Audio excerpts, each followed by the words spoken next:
tuni den nili sang nile som nile khat YPA Bungmual hola COVID to kisaya mass testing asiamo ki pan thusuak dungzui na tuni na haidi to kisaya khosumi pi tam pi tek tu tanina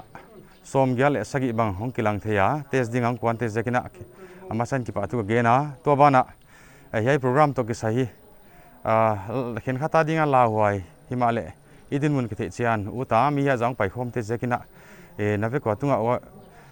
Bungmual COVID task force minina ki pa thu kon gena to bana tu lel din muna Bungmual I COVID to kisaya idin mun kha total case zale som le khat akipha active case som guk leni bana adam swa som le kwa le waya hon omlo san ichidiama COVID to kisaya no anasi khat akineya yaidan kha tu lai ti tu lai tak idin mun le tu lai tak Bungmual din mun hiya tu nahi test na pai le la babana leng hong pai be lai omdin legin ta khoya tunia yai mass testing a kha Bungmual dinga test kit zani aya to te kha test te zat gai te soma pan kila le hi yai COVID to kisai test poimo ma hiya test in kha idin munan ki thei chian saka to I test te tung to na kha bangchima ki kem ding chi kha hong ki thei manina test lowa symptom ne het lo bangleng COVID ana nei ni lo bangleng om thei to te kha test lo bang hileng a hom jak tu ekele apeson to pangi ge de manwa test kha poimo ma mai jakina hi ko pe maina yai test pen kha law loina hoi takin test leng ikimi kiang in kimin kiang eta naw lai na ekele I khosung bit ding hi yai test tung to na ki kem dinga bit thei ding hi to bana yai to kisaya ki kepna to kisaina Bungmual khosunga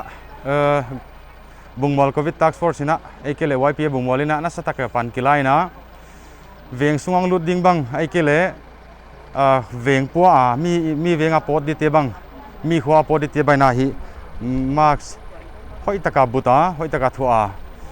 ki kep thei poimo imanina khosunga pot di tale ekele insunga om di taleng ekele khopua kan di taleng kha mas kha hoi taka bula hoi taka ki kep poimo ma hi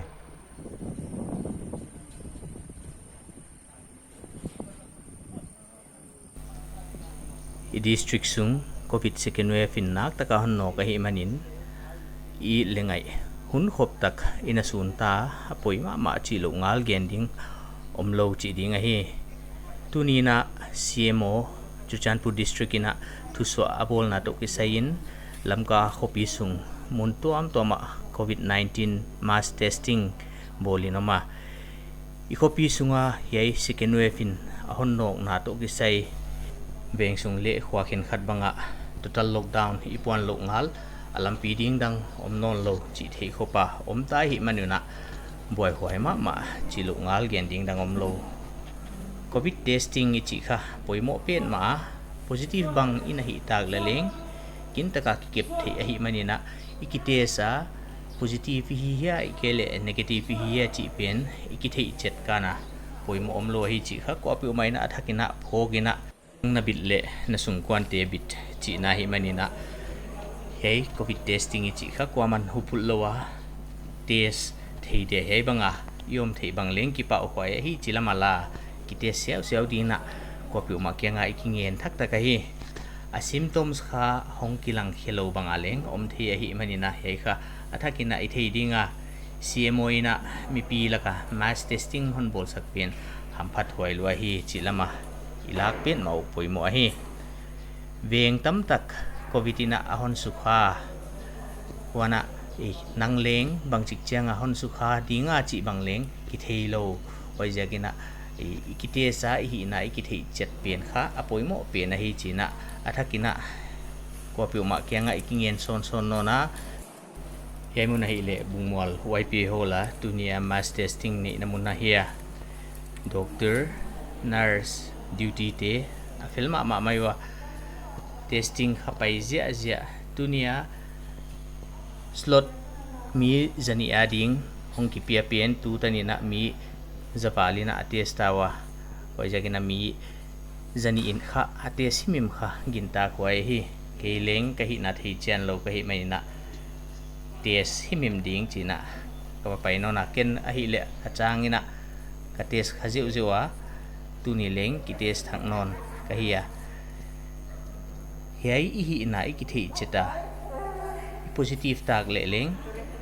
doctor nurse te hon kem ding oma hi manuna lungmon huai loi chi khai thei dinga hi na I ki thei lo hak ding la huai zo hi chi athakin I thei dinga ki kha tuni ka test result hi le negative hi heya dot ni pai heya dot ni pai te kha positive chi na hiya hei tua hei muna ki test te la ka mi ni bang positive ta wana heya tua I te wa ya